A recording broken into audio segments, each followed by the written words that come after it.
pelo que eu vou contar, vai ficar claro que o colégio de aplicação mudou completamente as chances na minha vida, tanto do ponto de vista intelectual quanto profissional.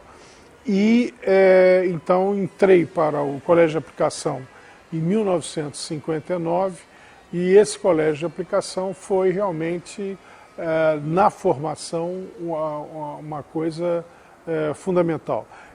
Isso aí me marcou profundamente, não só na maneira de o que era estudar e o que era ler e quais eram os assuntos pelos quais eu me interessava aprofundar. Eu, num depoimento que também já foi feito e que está no Yahoo, que é sobre a aplicação, eu digo que a história e a geografia que eu estudei na aplicação foram absolutamente centrais para toda a carreira de antropólogo posterior.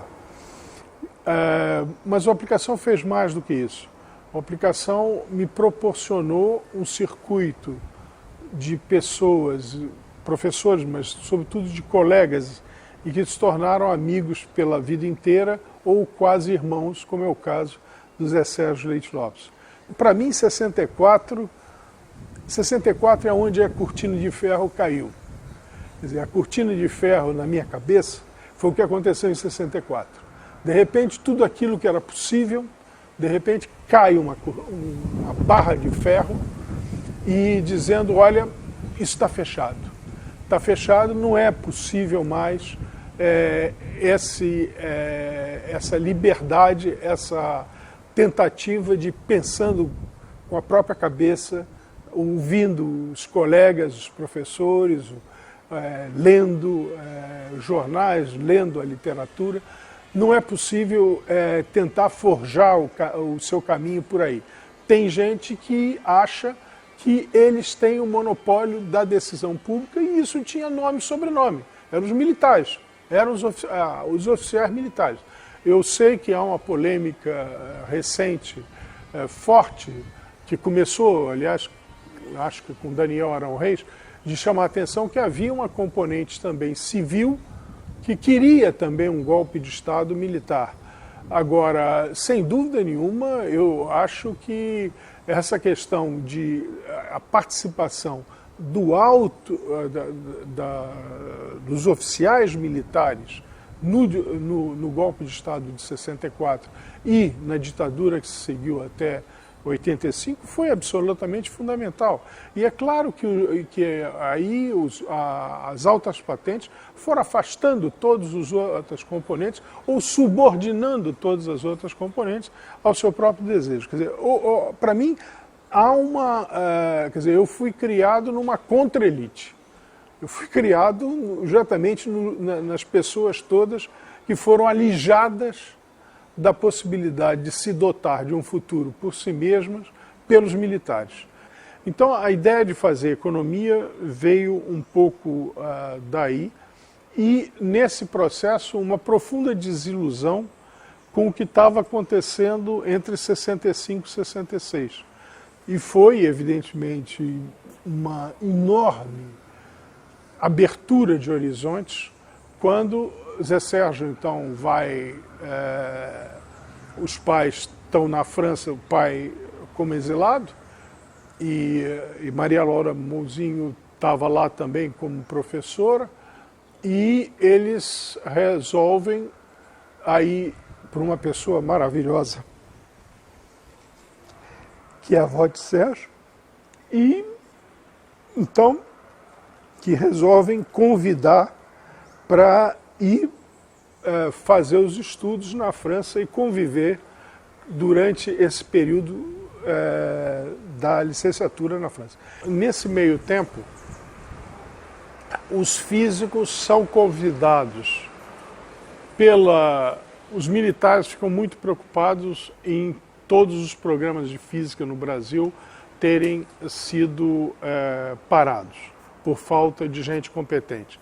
Então começa a haver uma negociação se os físicos vão ser aceitos de novo para voltar ao Brasil. Isso faz parte, uma das minhas memórias, de ver essas reuniões que se davam na sala para discutir o que seria necessário ou se valia a pena ou não voltar ao Brasil.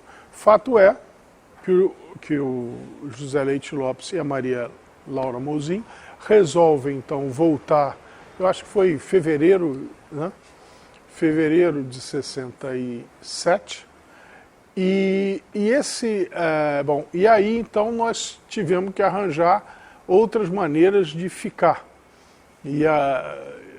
Tivemos a sorte de encontrar uma pessoa que disseram, bom, se vocês aceitarem ser lavadores de prato, vocês podem entrar num convento de dominicanos, que é o convento de dominicanos lá do 13, onde, aliás, depois morreu o Frei Tito, e ficamos até durante um tempo grande nesse convento. Então tínhamos uma maneira de financiar a nossa vida pessoal e podíamos continuar a estudar. Então, ou seja, a gente teve que viver esse primeiro momento de uma maneira que nos levou a ir bem além das fronteiras a que nós estávamos colocados quando estávamos aqui no Rio de Janeiro.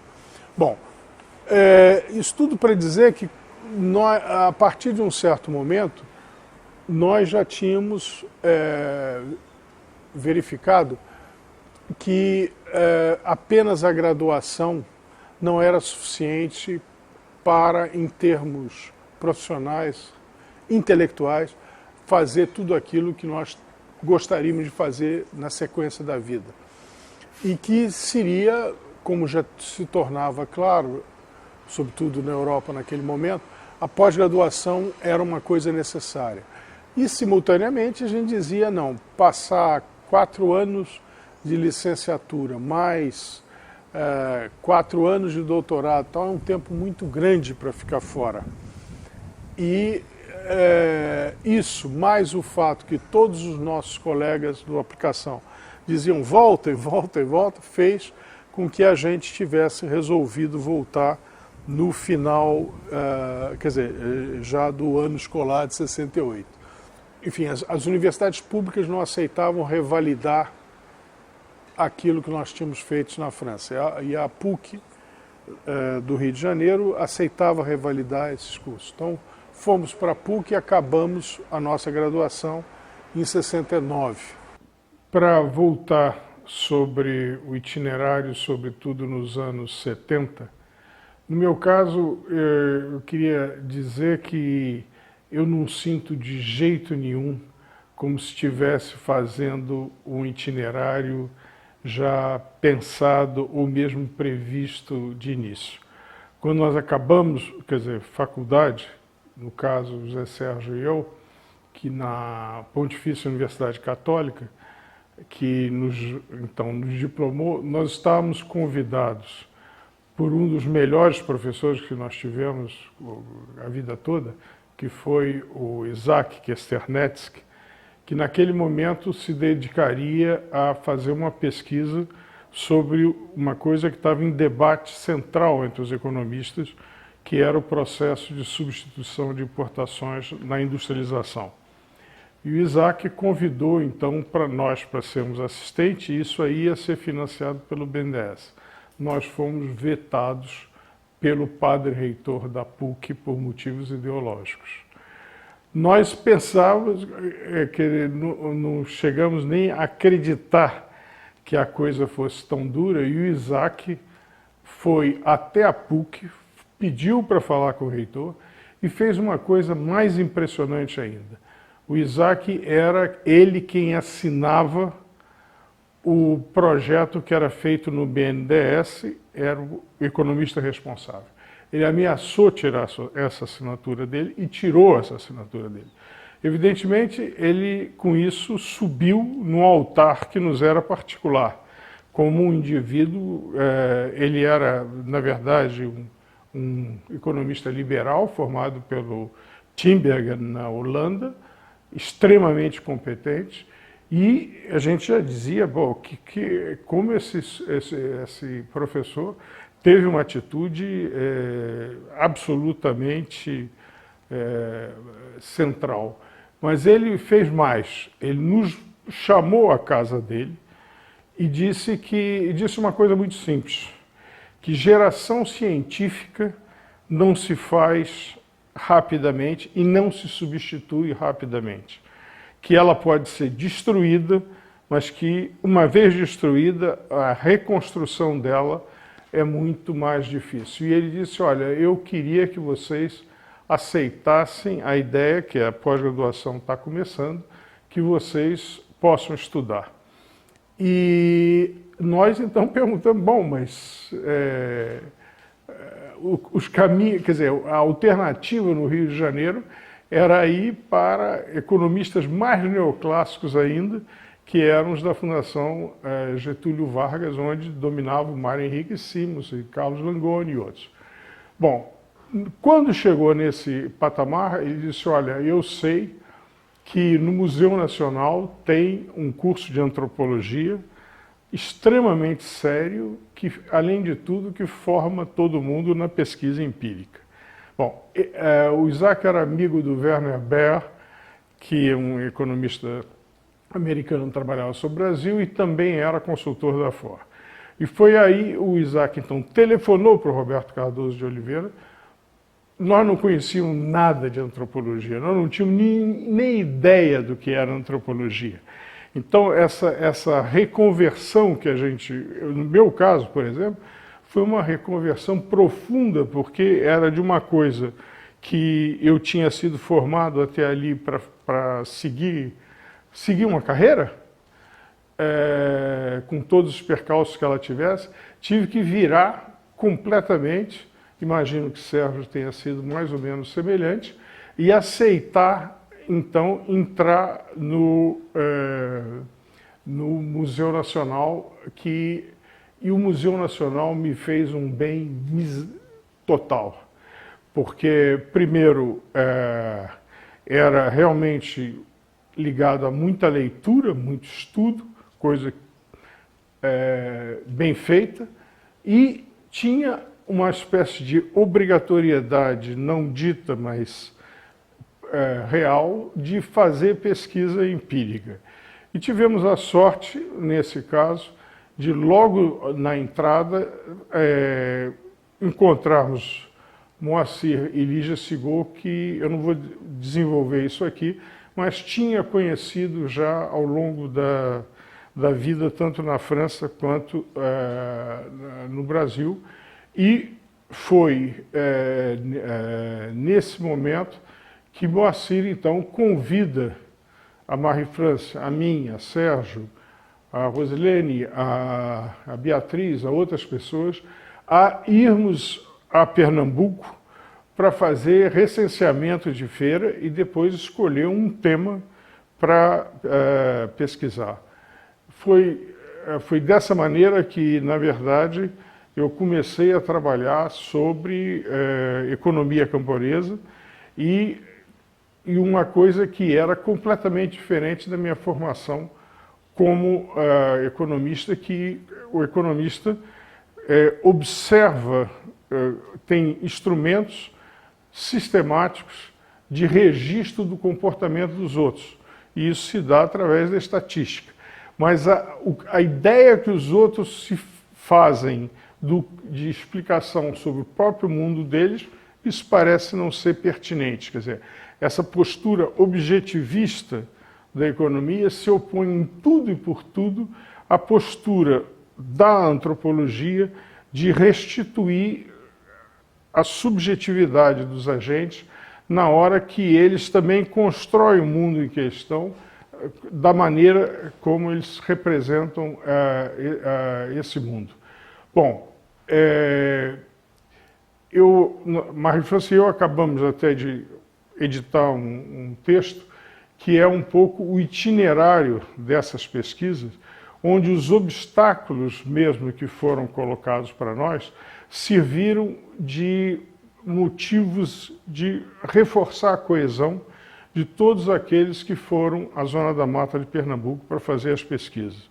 Quer dizer, na prática, nós fizemos isso tudo final de 71, começo de 72, e em 72, na hora que a gente está esperando, bom, como todo mundo, a gente tinha sabido que 3 meses de pesquisa de campo é muito pouco, que precisava fazer muito mais, mas não tinha mais dinheiro. E o Roberto Cardoso de Oliveira, por causa de desavenças que teve dentro do Museu Nacional sobre os critérios de avançar na profissão, tinha resolvido deixar o programa, o que provocaria uma derrocada total de um programa extremamente promissor.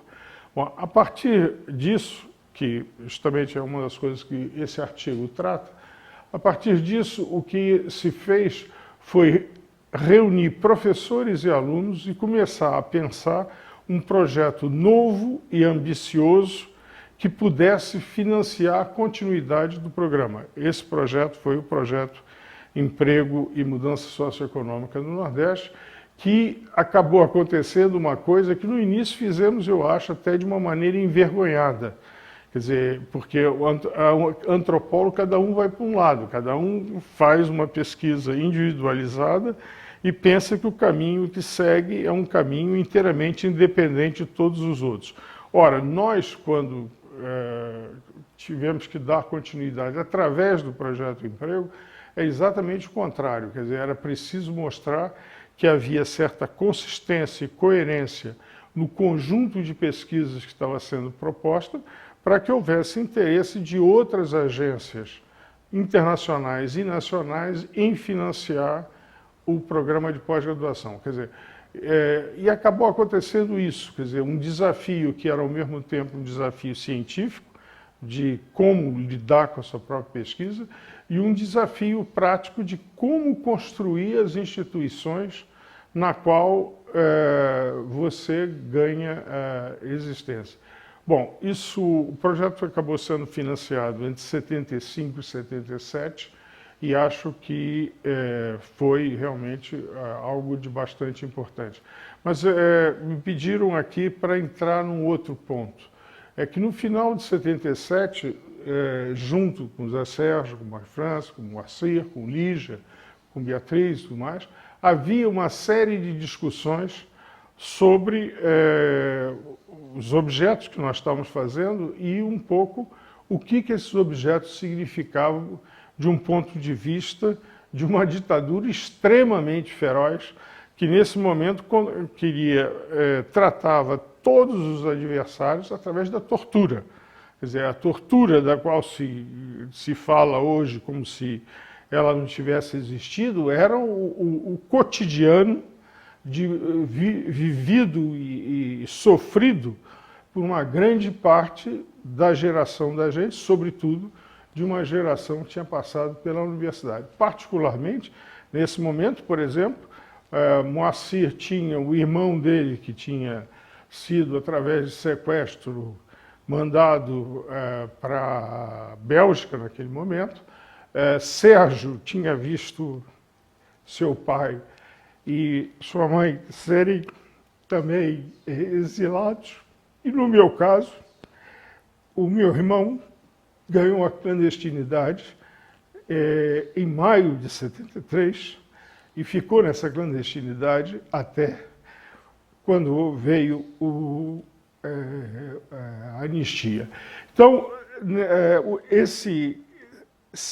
mesmo se a gente verbalizasse pouco, se a gente pudesse, na verdade, discutir isso claramente, o fato é que essa realidade dura, ela pesava em todos os momentos da vida cotidiana. E, nesse momento, também a gente começou uma reflexão simples, que era o seguinte: bom, profissionalmente, é claro que com essas pesquisas todas que nós fizemos, nós ganhamos muito, ganhamos em reconhecimento. Profissionalmente, graças a isso, pudemos nos apresentar aos concursos da universidade. Todos nós entramos na universidade por concurso público. E, então, Então, nos sentimos, evidentemente, recompensados. E aí a gente pensava, mas espera aí, nisso tudo, nós, evidentemente, estamos usando o quê? Aquelas informações, aquelas análises, aquelas visões de pessoas que estão vivendo com muita dificuldade e que nos abriram a possibilidade de entender como é que elas estavam vivendo aquelas coisas. Então, uma reflexão que ali foi decisiva foi dizer como é que a gente pode restituir um mínimo, quer dizer, como é que a gente pode, não sem nenhuma vontade de paternalizar populações desassistidas, mas qual é a maneira de tentar convergir com os esforços que estão sendo feitos por pessoas que estão enfrentando dificuldades, para que a gente consiga sair, não só individualmente, mas, sobretudo, coletivamente, dessa situação. Foi aí que cada um, quer dizer, foi aí que nós, eu acho até que um grupo mais restrito, começamos a trabalhar sobre os conflitos que haviam dentro do campo brasileiro, e quando começamos a trabalhar sobre esses conflitos, vimos que um dos arquivos muito importantes era um arquivo da CONTAG, onde Moacir já tinha alguns contatos e Lígia já tinha participado, foi participar até em 73 do 2º Congresso Nacional de Trabalhadores Agrícolas. Bom, o fato é que nisso então se resolveu se aproximar, uma tentativa de aproximar do Sindicato de Trabalhadores Rurais. No nosso caso, tanto Moacir quanto eu, aceitamos entrar como assessores educacionais, que eram uma das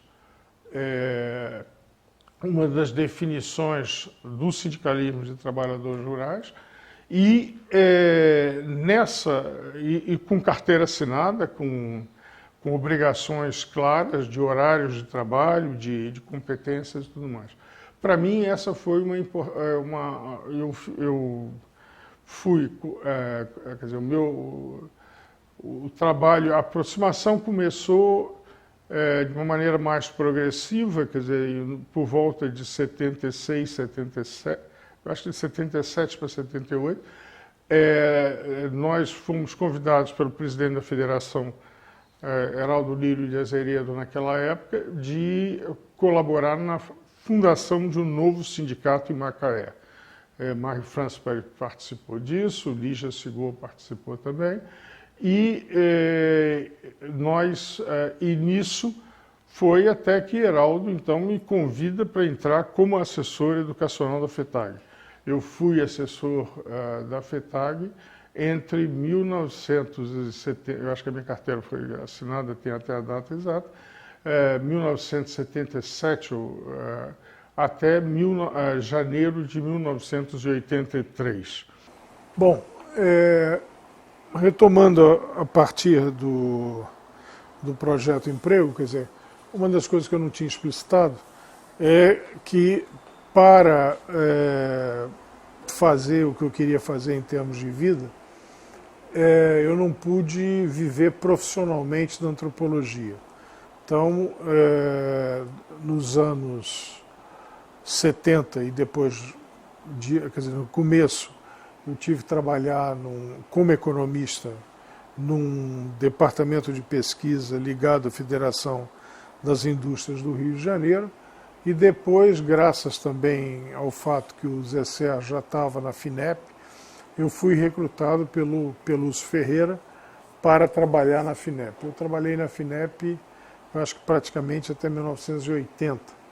Então, na prática, eu trabalhava como economista e tinha essas atividades de pesquisa mais ligadas à antropologia. O projeto Emprego é o momento em que eu consigo juntar as duas pontas, porque aí a FINEP me colocou completamente a disponibilidade para trabalhar no Projeto Emprego e durante 2 anos e pouco, nós fizemos só aquilo que era ligado às tarefas que estavam no projeto. Essas tarefas eram de 2 ordens. De uma, a gente acabou até não explorando completamente.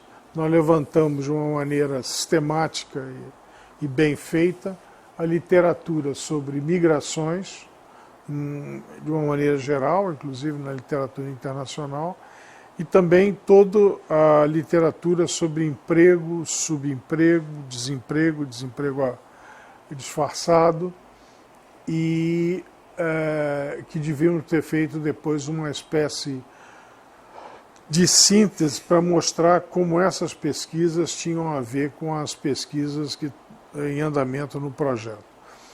Mas o que acabou sendo fundamental no projeto mesmo foram os trabalhos de campo efetuados que deram lugar a teses, a dissertações de mestrado, a teses de doutorado, ou mesmo a livros que foram baseados no trabalho feito durante o Projeto Emprego. Bom, aí eu começo a falar um pouco das minhas pesquisas pessoais.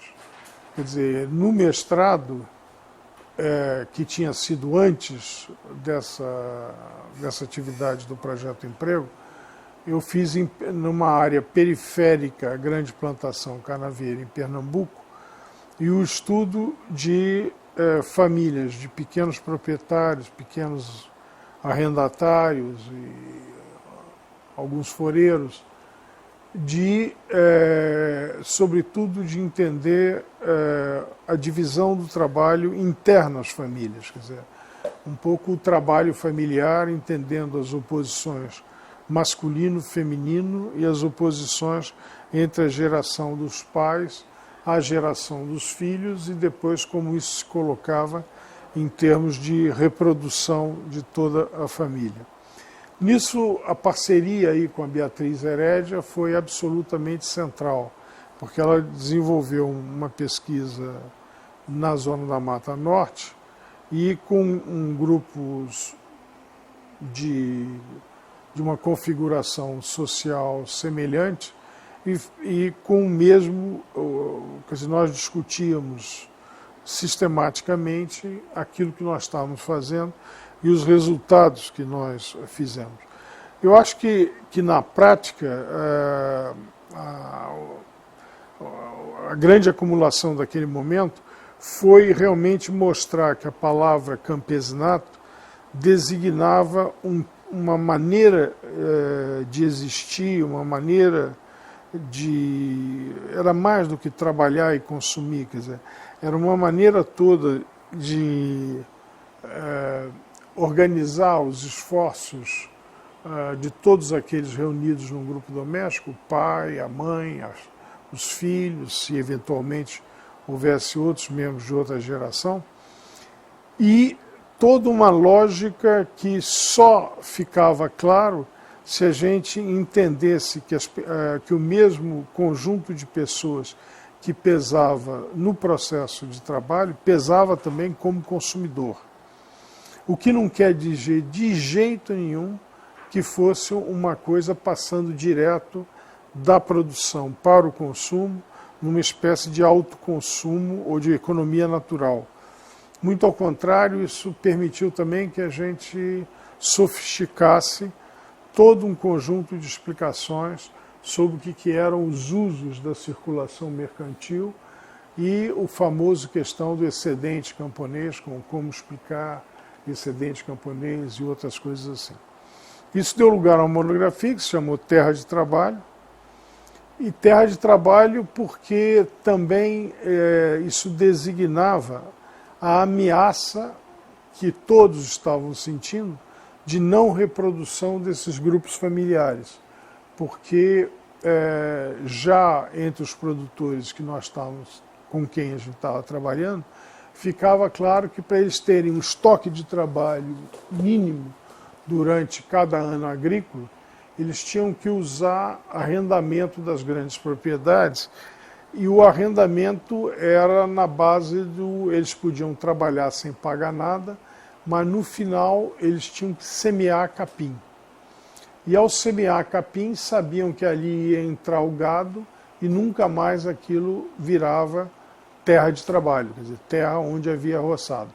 Então a categoria trabalho e a categoria terra de trabalho eram categorias muito fortes para pensar a existência cotidiana e para pensar o futuro ameaçado desses grupos. O estoque de terras dependia, evidentemente, de que a falência dos grandes proprietários levasse eles a venderem as terras ou em terras partilhadas.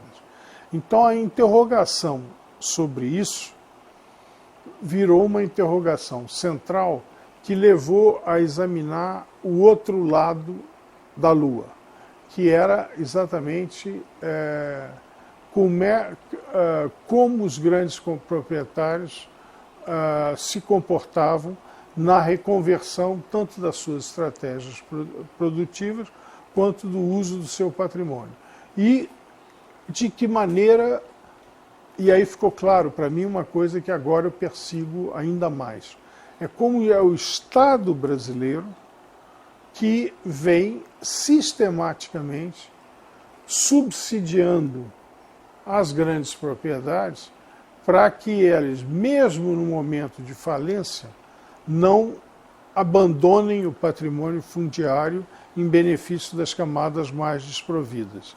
Então, é esse subsídio que assim, dá sempre a correlação de forças em prol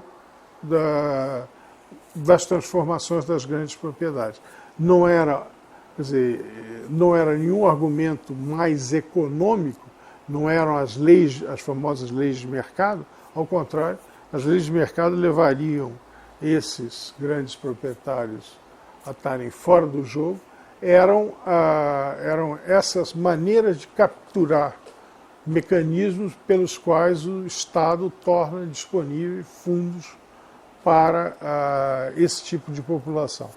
Então, o livro que resultou daí, num certo sentido, é um livro mais completo que o primeiro, porque é um livro que aí trabalha as estratégias de reconversão, não apenas com os setores de baixo da pirâmide social, mas também tenta trabalhar o que acontece com os setores em cima e um pouco aqueles setores do meio.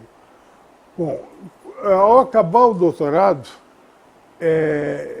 nós, acho que no ano de 81, nós vamos à França e aí somos convidados para participar de um grupo que é organizado pela Monique de Saint-Martin, mas a pedido do Pierre Bourdieu, e há uma discussão extremamente produtiva com esse grupo.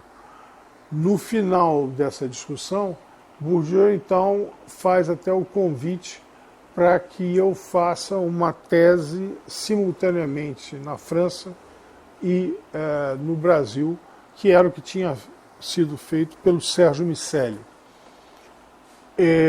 Eu saio de lá pensando até fazer... E, bom, Marie França, então, faria também uma tese que podia ser a mesma coisa, tanto no museu quanto na França, e isso com Isaac Chivat. Nós voltamos para cá pensando nisso, mas ao chegar no Brasil, dado que aquele momento do início dos anos 80 também era um momento bastante difícil e sem um horizonte muito claro, uma discussão com o Moacir, ele disse, olha, é melhor você acabar o doutorado aqui e então, logo após acabar o doutorado. O Gilberto Velho, então, me chamava a atenção que as bolsas de pós-doutorado no CNPq e na CAPES começavam a existir. Então, eu decidi realmente fazer doutorado e, na prática, eu acho que eu defendi a tese no início de novembro. Em meados de novembro, nós tínhamos partido para a França para fazer esse pós-doutorado, que demorou de 1983, aí de novembro de 83, até março de 86. Bom, esse período para mim foi um período de quer dizer, o tipo de padrão explicativo que se fazia naquele momento, sobretudo no Grupo Bourdieu, uma coisa que espantava era como as pessoas entravam nos mínimos detalhes com interesse muito grande.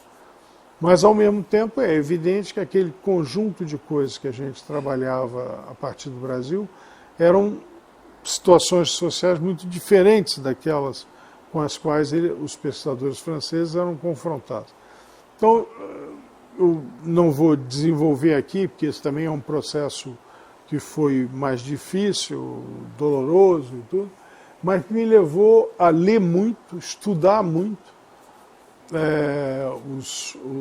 até outros autores que aqueles que eu tinha para a tese de doutorado, até publicar capítulo da tese de doutorado, capítulos da tese de doutorado sobre a forma de 2 artigos em revistas francesas, sendo um desses artigos em Actes de la Recherche em Ciências Sociais.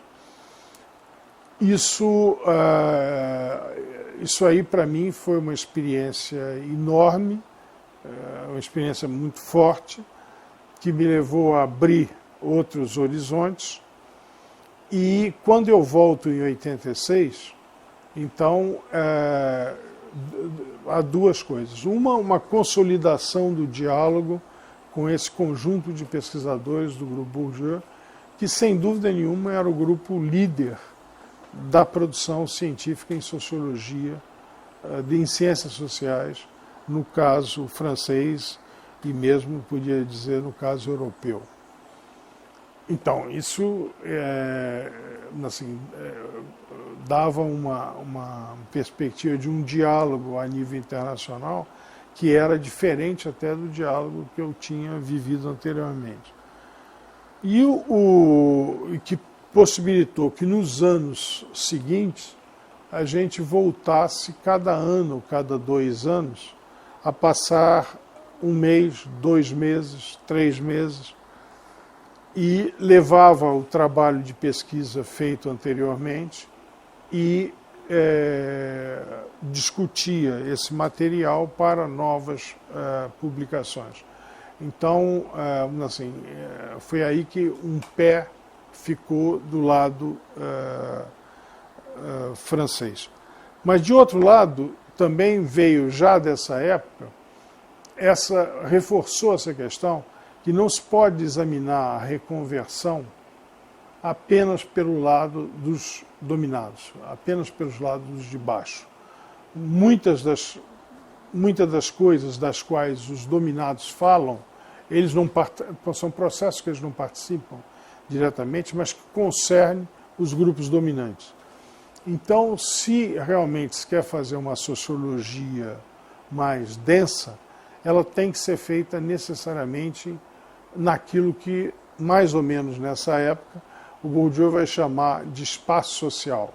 Quer dizer, é a distribuição dos grupos todos dentro, as configurações sociais ao longo de todos os grupos. E mesmo que as pesquisas fossem concentradas sobre certos grupos, você tinha que estar atento aos grupos opostos em outros momentos. Daí veio a ideia de trabalhar sobre a reconversão dos dominantes. Então, quando eu voltei para o Brasil, graças também a uma aproximação com Luiz de Castro Faria, nós começamos, então, todo um trabalho de pesquisa sobre estratégias de reconversão de antigas elites agrárias e os novos autores do pensamento social brasileiro. E isso já começou por volta de 86, 87. Bom, digo isso sobretudo porque isso vai assumir cada vez mais uma importância ao longo do tempo.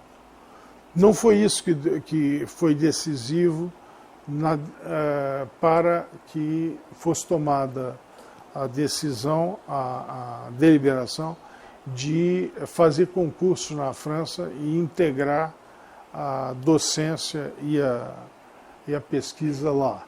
O que foi decisivo aí foi, ao contrário, a dificuldade que nós tínhamos de gerir os problemas de saúde, e eram os problemas de saúde ligados, sobretudo, à minha companheira, a Marie-France, e que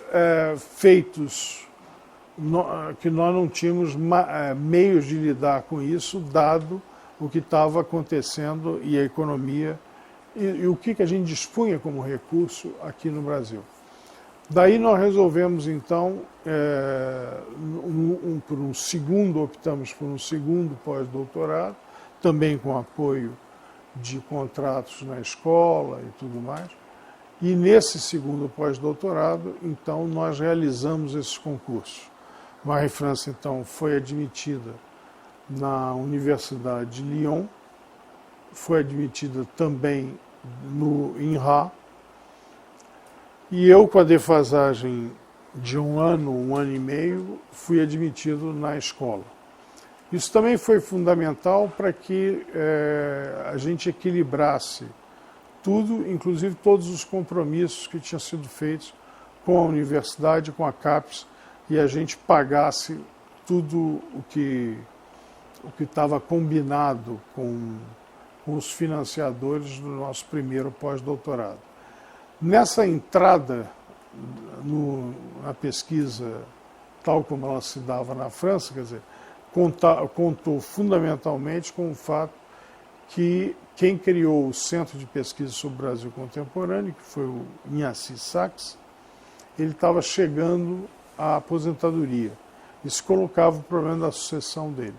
Então, na minha eleição dentro da escola, mas que era uma eleição indivíduo por indivíduo, concorrendo com todas as disciplinas, eu acho que tinha 54 candidatos e nós éramos 4 ou 5 que seriam admitidos, coisas assim.